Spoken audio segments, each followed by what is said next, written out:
So we're live for a question and answer between me and Danielle. Yeah. 16-year-old daughter, 35-year-old dad. Yeah. Any what's up, Instagram? Me and we have to get our audio right there. Little reverberation. First time, right? Yeah, I think this, other than the promo, of course, is my first live on my channel. Oh, yeah, and we're doing it live on my Facebook. So. Yeah, so All right, well, let's tell you a little bit about where we are. And right now, where we currently are is we've been seeing each other for holidays and during the summer for the last 8 or 9 years or so, pretty consistently. And she just moved a little bit closer, which makes it a little more accessible to just drive up there. And she's almost 16, so she's going to be able to come see me as well. And we really, what we came here for is we're like, hey, we want to help other parents, other families, other children with their situations at home. And what I mean is whether that's a co-parenting situation, whether that's a single mom, single dad situation, but not just from the parent's perspective, but also from the teenager, from the person that had to go through it. And that's just a little bit about where we are now. You have any? Yeah, that's just like what we're going to be doing, since, my perspective might be different from their perspective. And so we just want, the full story. Yeah, for sure. The full story is what we want to try to give. Yeah. But before we even go there, let's tell you a little bit about who we are and where we come from. This situation has not always been the optimal situation. And for years, Danielle did not see me. We lived across the country from each other. Florida? Like, when did y'all move there? Do you remember? When I was 3. When she was, the first few years were, I remember seeing you. I remember my mom seeing you. I remember you being like walking around, but then 3 years old, like, kind of disappeared.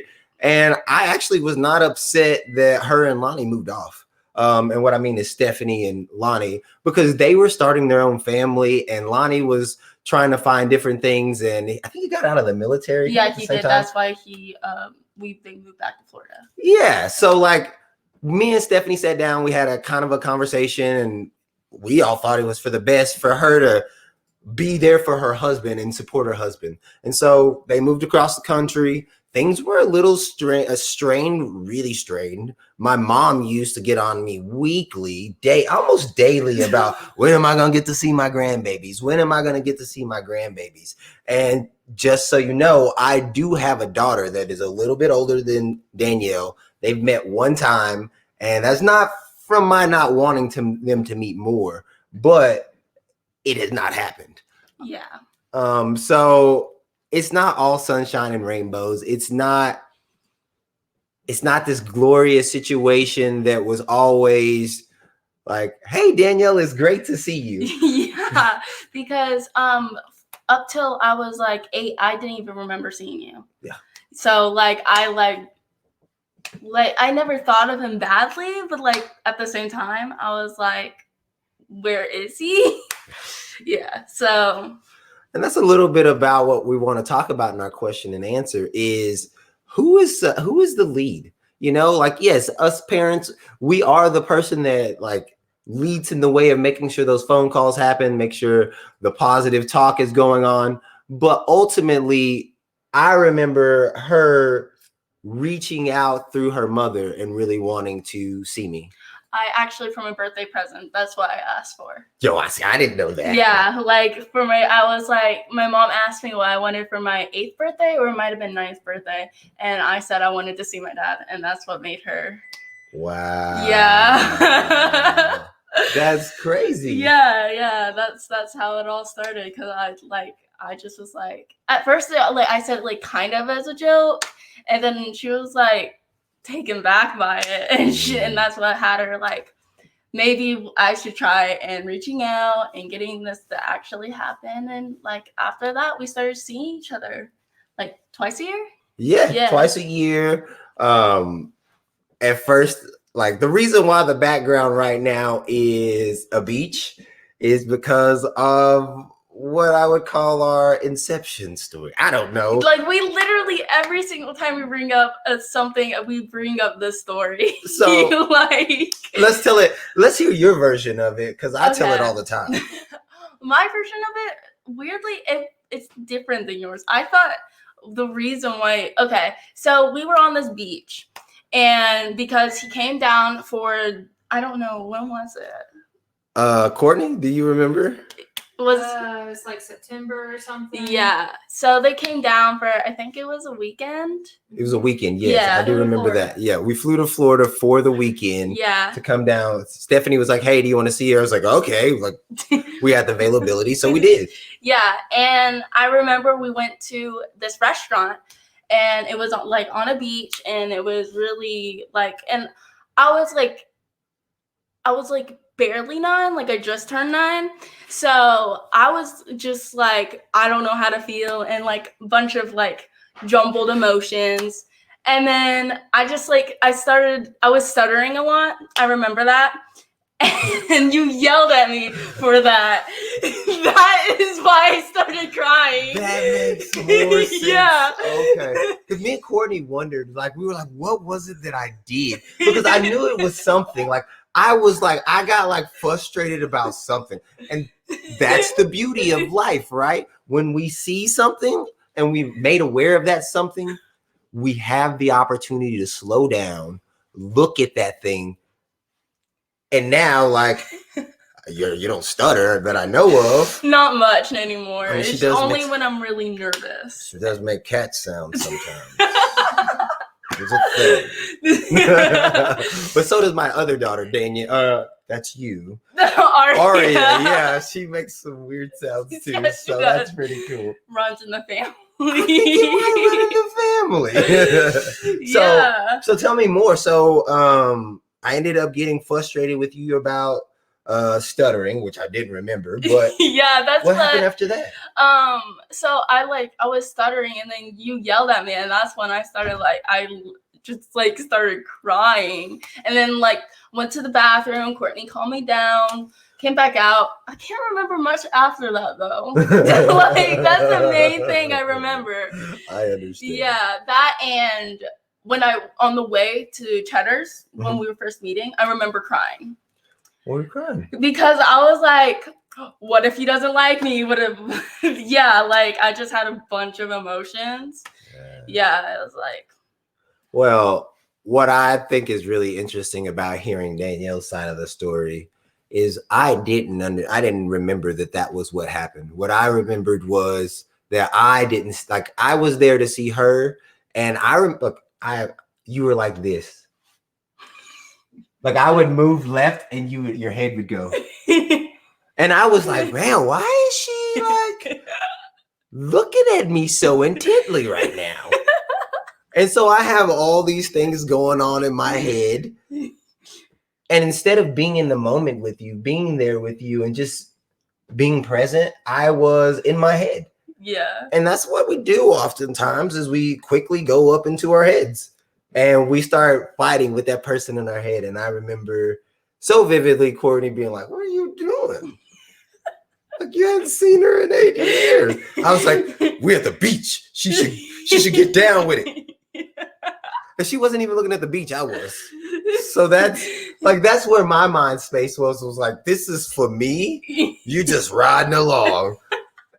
And look, that's not where I am now. That is. So any situation that's out there with time, with attention, with that positive space of really wanting to make things work, both parties. I remember over the course of the last few years, every time you get off the plane, I'd be like, so what would you like to get out of this trip? Just from like not knowing what to do. Mm-hmm. Like, I have not seen you in 3 to 6 months. Like, I don't know what you enjoy doing. And you would always be like, and the first time I did it, I remember it took you almost the whole time you were here to get acclimated to being here. I remember it took me a long time. And then by the time I was comfortable, I had like 2 days before I left. And then the next time you came down, it was shorter. Yeah. And then it was shorter. And then here recently, the last few times you've come down, I'll ask a question. You'll be like, man, I don't know. Or you'll say, hey, this would be cool. And as a parent, I just want to say, like, she probably cares what I like to do. Hiking. We go hiking. She endures it. I promise. Like, she's like, okay, I know the view at the top is going to be worth it. And then she hikes up there, you know? And so, like, anything that she wants to do, I'm like, hey, what do you want to do? Like, what? Like, I found out her favorite 3 movies this weekend. So, like, Tangled, Yes. Beauty and the Beast. Oh, hold on, Aladdin. Yep, Aladdin. yep, that's the one. Some reason I thought it was Frozen. No, I really, really like Frozen, but not as much as those 3. Like, those 3 are like close to my heart. So bring them in. So, You know. Courtney, do we have any comments while we're here for the question and answer? Yeah. There's mainly everyone's just saying, hey, how's it going, Danielle? I'm sure you're going to help many people, but we don't have any questions. Okay. Or do we have those the questions from yesterday? The one was for Danielle was how do you? They should be those pictures. Pictures. Yeah. So while we wait on those, I know that they were wondering what is it like to have 2 different dads, and Courtney wanted to throw in the twist of being so far apart. Yeah, okay, that's really good. So you guys, like my stepdad and you, 2 totally different people. Like, you guys are like the opposite type of people, like, ever. Like, it's like really, really weird. Like, Night and day. yeah. Like, because my stepdad, he's like, he thinks of me as his princess and like basically gives me everything. Oh, nice. Yeah. And he's very like nice, and like just how you guys present things is different. Yeah. I'm a little harsher. Yeah, definitely. I'm just gonna give it to you how it is. It's also because that I see him year round, basically, and I only see you twice, so you have to get straight to the point. Straight to the point every time. And whenever I started straight to the point with, hey, I need her to understand my way of doing things, it was a failure every time. Every time. But when I realized, okay, she's coming from her home into my home, and what I really want is her to feel at home, even though she's not at home. That's a lot of homes there. But in those instances, I really want her to feel at home. Yeah. So that means if she needs to call her mom every hour, like, call your mom every hour, like, go for it. I remember the first few visits that I came down here, I would literally call her like every week, maybe every day. I would like, and that's great, right? Yeah. And I'll be honest, the first few times it happened, and the reason why I'm telling you guys this is because if it happens to you, then you can be conscious of it. I was like, why does she need to call her? Like, I'm capable of doing everything. Danielle didn't know me like that. Yeah. Blood running together, that's cool. But like the actual process of knowing someone is a little bit more. Yeah, because it was kind of like I was meeting my dad, but it was also kind of like meeting a stranger. Yes. Like, yes. So calling my mom, it just made me feel, I don't know, like safer, like kind of just like more at home. She's just like my best friend, basically. So like I call her all the time and text her all the time, just to text her. What you're saying right now actually reminds me of a story about my mom. A few years ago, me and my mom kind of sort of like rekindled our, like, I don't know if you want to say friendship or relationship or whatever. Like, it was never estranged. It just was like, I'm in my 20s. I'm doing my thing. I'm really not listening to you right now. She's trying, like, I'll be honest. She was like, I want to see my grandbabies. I want to see my grandbabies. I want to see my grandbabies. And I'm like, you're right. What am I supposed to say? So what do we do as guys? Sometimes we just shut that person out. We shut them down. So I go down to see my mom, and I'm wanting to have a conversation with her. Yeah. And something inside of me said, don't lead with, you did this wrong. You should have done this. You should have been here or done that. And I apologize first thing, because I saw in that moment all the things that I did to lead to this relationship. Yeah. To be where it is. So like, it really, really, really excites me to see where we are now. Yeah. Based on the fact that it didn't start off with that, hey, like, I'm sorry for not being in your life for the last 8 years. Good to see you. Like, it started off with a, why are you crying? What are you staring at me for? Yeah. And so, like, now that we're here on this side of things, what are some of the things that... I got one. Oh, okay. We got one from the live. This is more for Danielle. Did reconnecting with your dad help you discover your blackness? It definitely did, actually. And I remember Gran, she gave me a talk about it. Oh. Yeah. I don't remember when it was. It was like, I was like 10 or something. And she like talked like about all of that. And it definitely helped, because when I was 8 or 9, I was just surrounded by white people. Like, so, and you know, I just didn't know how to feel being a person of color. So yeah, it definitely helped, like, a lot. I'm just gonna let you know that she was telling me in the last couple months, you need to make sure that your children know, like from Danielle all the way to Aria and Danny, they need to know that they are Black and that there are certain things that are going on in the country right now that do affect them. I'm wondering, how have you been affected, if anything at all? I mean, I know you do homeschooling. I know most of your friends are from other countries. I know you like, she's an international person, just so you know. That's pretty cool. So about the whole Black Lives Matter thing? Yeah, that sounds good. Okay. Honestly, I don't think I've been affected too much. Okay. Yeah, because I don't really let the media like control how I feel, because it's the media. Like, they don't know me personally. Yes. So like, of course I stand for it, and like I would go protest if there wasn't Corona, but you know. Yeah, there's Corona. Yeah, that's my one thing. It's like it's Corona, and then there's all these people together. I'm just like, no wonder the cases are going up. Cases are going up. Yeah, that's for sure. We got anything else over there, Courtney? There's another comment that just said, it's nice to hear how, as your dad's realized that you've had a switch in the way you thought of yourself, thinking more about what Danielle's thought and felt, and shows how we mature and grow. Yes. Yeah. Oh wow. Do you have something? So like, I can definitely say I've like matured and grown from, because the first few visits, literally, I was like barely there. Like, I was like not even like in the moment or anything. I was just like my thinking was, can't wait to get home. Can't wait to get home. Yeah, like I literally counted down the days.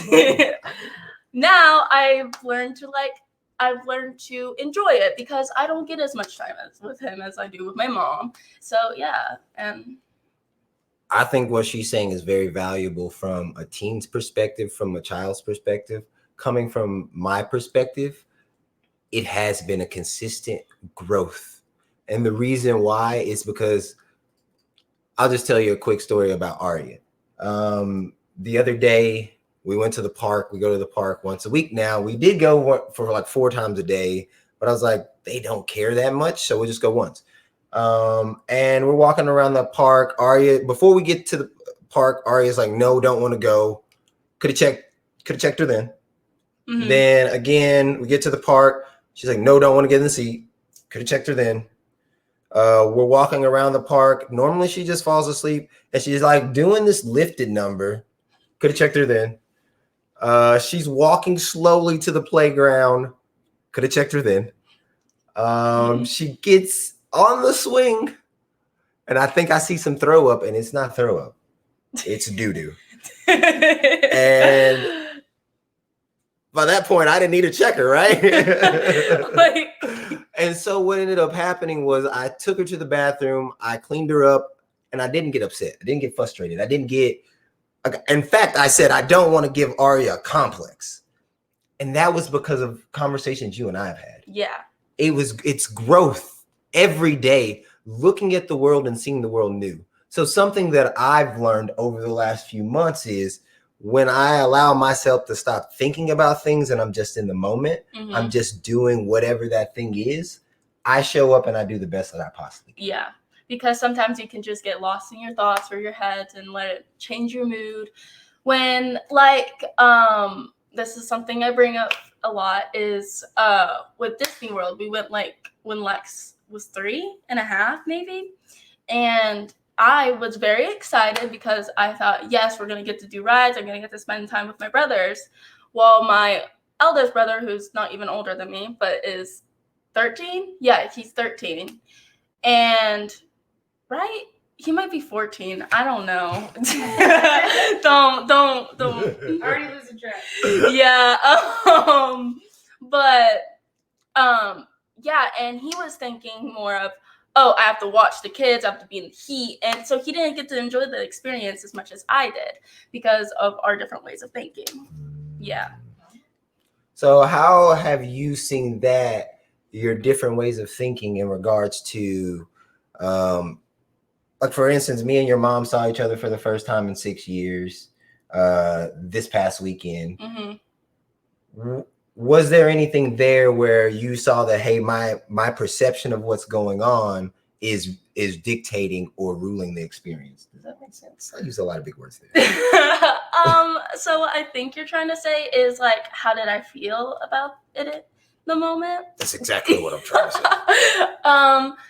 Honestly, it was kind of weird because you guys haven't like even like come face to face, and then you guys like did a whole video together, and I was like, okay, like it was really weird, but like I didn't like have negative or positive feelings. Like it was just like, oh yeah, they're there. It's kind of weird, but like yeah, I see. So that's interesting, right? That it's weird to see us together.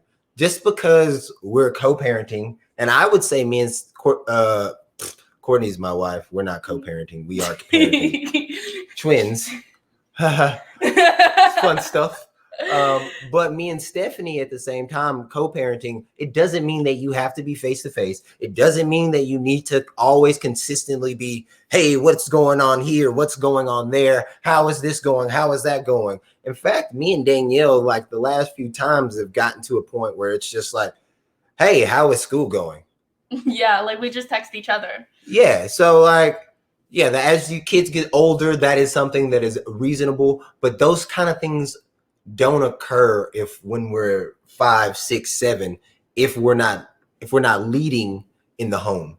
What do you remember from that time before we saw each other, like as to how your mom was kind of sort of handling your questions about being Black, where's your dad, like those kind of things? The thing about being Black is I didn't really bring it up to her a lot because, you know, she's white. So I was like, why? One time I did ask her if I could become white. No. Yeah. That was one thing that led up to me meeting you too, because it was like 3 months before we met. Yeah, it was like that summer. So like, how did that like? I can't remember much about it. I just remember asking her it, and she saying that, oh, you can't do that, and that I was beautiful the way it was. Which you are. Yes, of course. But she couldn't really say much about it other than that. That's when she started realizing that she's told me this, that's when she started realizing that I probably needed to see my dad. And then I asked like a month later. So she was like, okay, like let's make this happen. Yeah. And then what was the other question?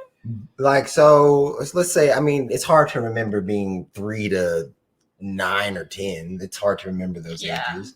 But what do you remember in regards to how the household, because I'll be honest, I had to have faith that Stephanie was going to take you and raise you well. Yeah. And I remember you coming back and being like, other than this stuttering thing, she's doing a good job.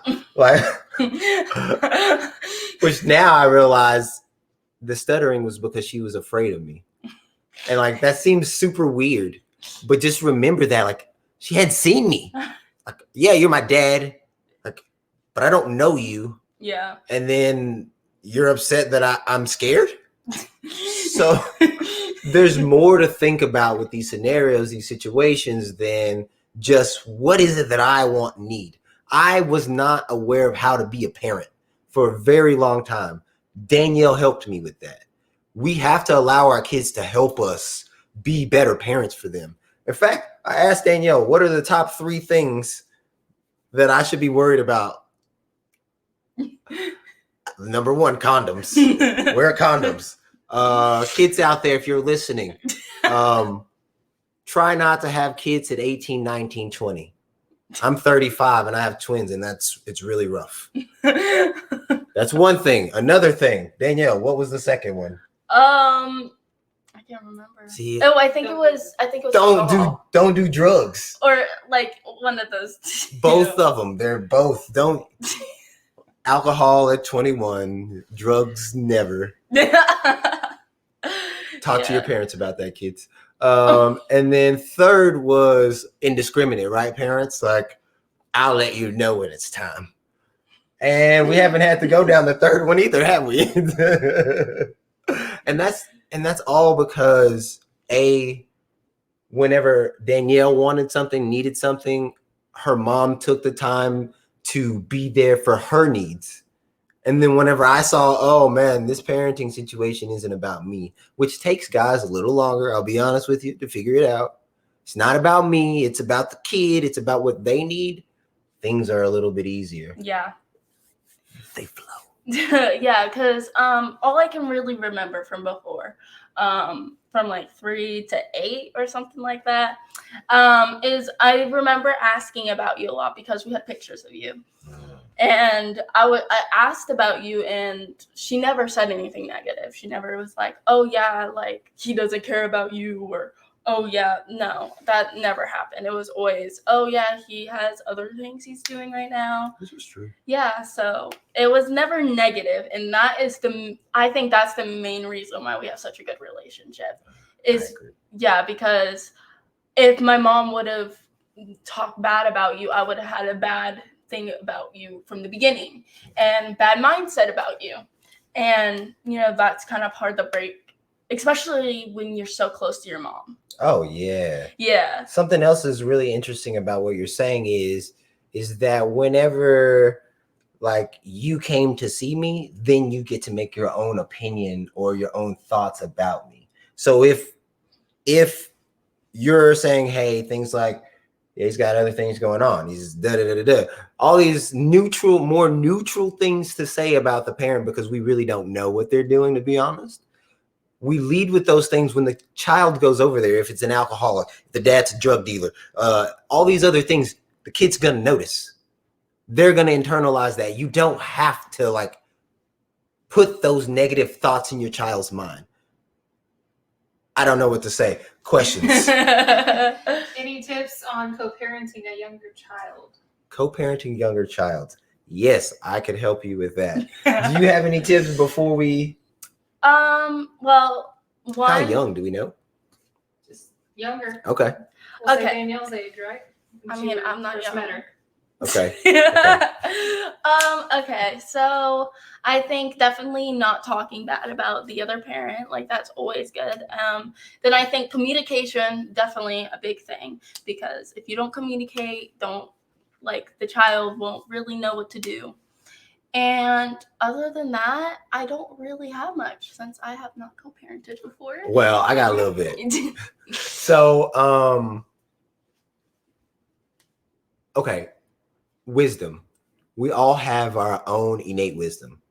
And I'm realizing that from babies to Danielle, to my wife, to the people I'm in relationships with, to just the world in general. Everybody is doing the best that they can with what they have. So whenever Stephanie is giving a positive opinion of me early on in life, that was her doing the best she could with the information that she had. So oftentimes we have a voice inside of us that we don't listen to because it's like almost a lamb's voice. And there's this lion voice that's just yelling like, oh, this person's done this to me. This person has done that to me. And the secret is it doesn't matter what's happened to you in the past, whatever the situation is. If the situation is bad currently in the moment, well, then no, by all means, don't allow your kid to go with somebody that is unsafe. But there's mediation. There's ways to get yourself in the same room with the other parent, or not you at the other parent, but somebody else in the room with the other parent while there. So there's no, like, if it's a situation where I, as the parent, can help it, I'm doing as much as I possibly can. And then on the other side, I wasn't ready as a parent.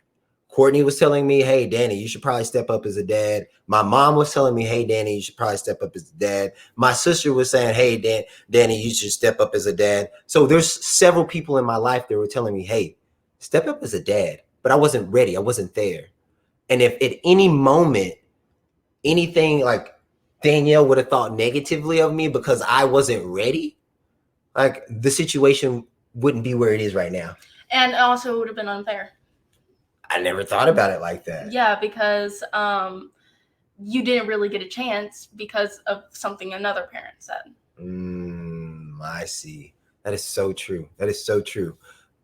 What I'm thinking is like, in my head, there's a lot of things that happened in my past that has led me to be the person that I am standing in front of you and my daughter today.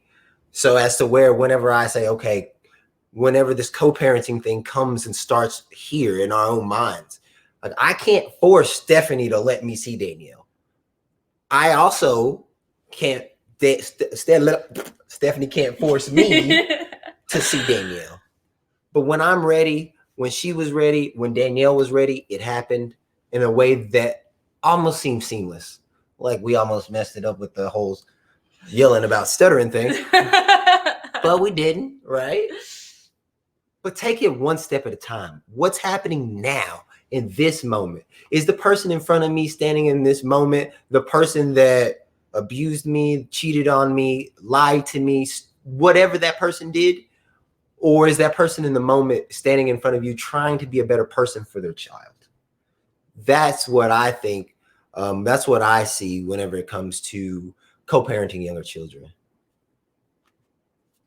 Then this one is for Danielle. Did you have a concept of race when you were younger? Like, what do you mean? Like, I think it's, when did you learn that you were different than your siblings? Or, when did you feel like there's something more? I always knew that I was different, obviously, because my mom was like, oh yeah, because she knew that I didn't have the same, I wasn't completely equal to it. So yeah. And then when I really started feeling different was probably fourth grade, maybe third grade, because Lonnie, my oldest, so 13 or 14, one of those. I can't keep up nowadays. I have so many siblings. But when we went to school together, and a lot of his friends were like they thought it was cool being racist, and he doesn't stand those type of people anymore. But he was a child, and that's when I realized a lot of people, when I went to school, nobody thought we were actually brother and sister. And everyone was like, oh, you must be adopted, or, oh yeah, you guys couldn't be. And yeah, so that's when I really realized I remember several times Stephanie messaging me about that, going into grocery stores and having to almost defend herself, that she was actually Danielle's mom, just really reaching out about what to do in that regard. And what's cool is what I said before, we all do the best that we can with what we have. Stephanie did the very best she could with what she had in those moments. And like right now, Danielle knows she's black. But like she's not allowing that to affect what she thinks is possible. Yeah. Because that limitation was never put on her. Like, I'll just be honest with you guys since we're talking about it. Some people in my family feel like my experience of being black is not black enough because I live in a very white area.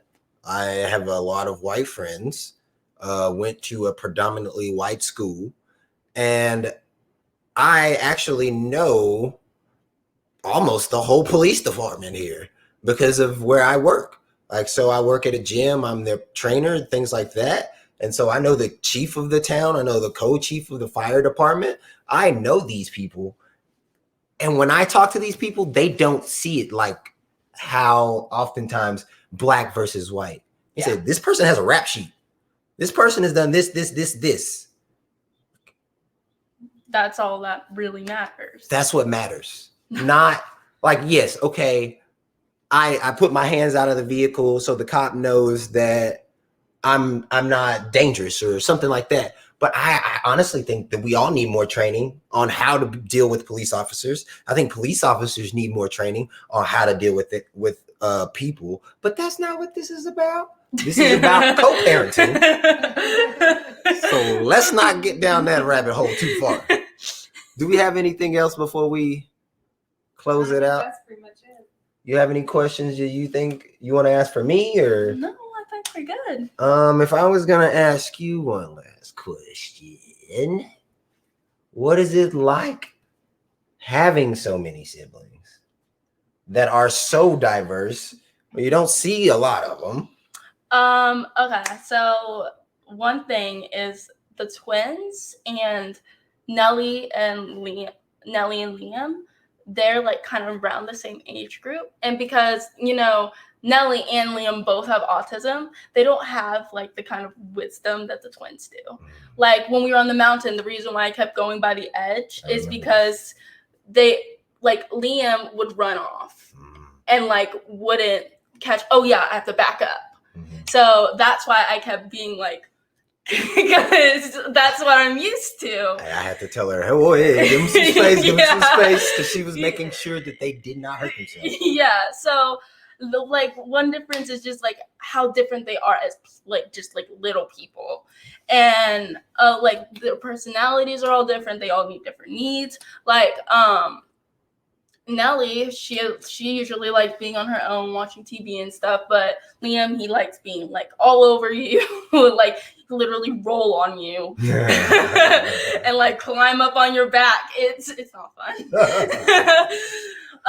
Yeah, and then the twins, they're already like walking. Nellie just learned how to walk. Yeah, so she's a little younger. So yeah, but Liam didn't walk like fully till he was like recently, like 3-4 months ago. Wow. Okay, yeah, okay. And he's, I think 2. I don't even know. Well, you know the twins. You know what happens with them. Like, so Danny is the one that strives ahead, but Arya is like the confident. I'm gonna get my balance. I'm gonna get my footing. I'm gonna make sure I'm doing this right, and then I'm gonna like go crazy, right? Yeah, when she starts talking, I bet it's gonna be like this. Yes. Yeah. So with walking, what happened was Danny was like, I'm struggling to do this, but I'm gonna do it because he wanted to move faster. Yeah. Arya was like so methodical about like learning to walk, but it was almost like that. Like one day she was like not, and then the next day she was like. And we were like, what's going on here? And so that's kind of like what you're talking about there. Yeah. And anytime you have different personalities, something I really want you parents to think about is their personalities are really the same, like throughout the ages. So if we just nurture them from day one, like, got a good kid here. To be honest with you. So what I want to do for you guys, what I want to say for you guys before we close it out is we are doing a co-parenting course, a parenting course on different things about seeing that wisdom that's innate in our children, seeing it in ourselves, how to move forward with that other parent. Stephanie will be joining me. We will be talking about it extensively over the next few weeks in order for you guys to really know what's going on. Me and Danielle are going to do something fun. Our project that we just decided in this moment is we're going to do a live once a week until she's gone. So that's going to be fun.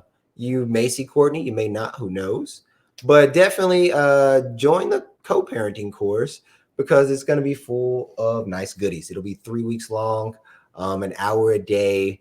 We will really be building a community, a tribe of people together, and you might see her in there. Who knows? All right. You guys have a great day. Thank you for stopping in. Be more you. Anything you got to say for them? Bye. Deuce. I didn't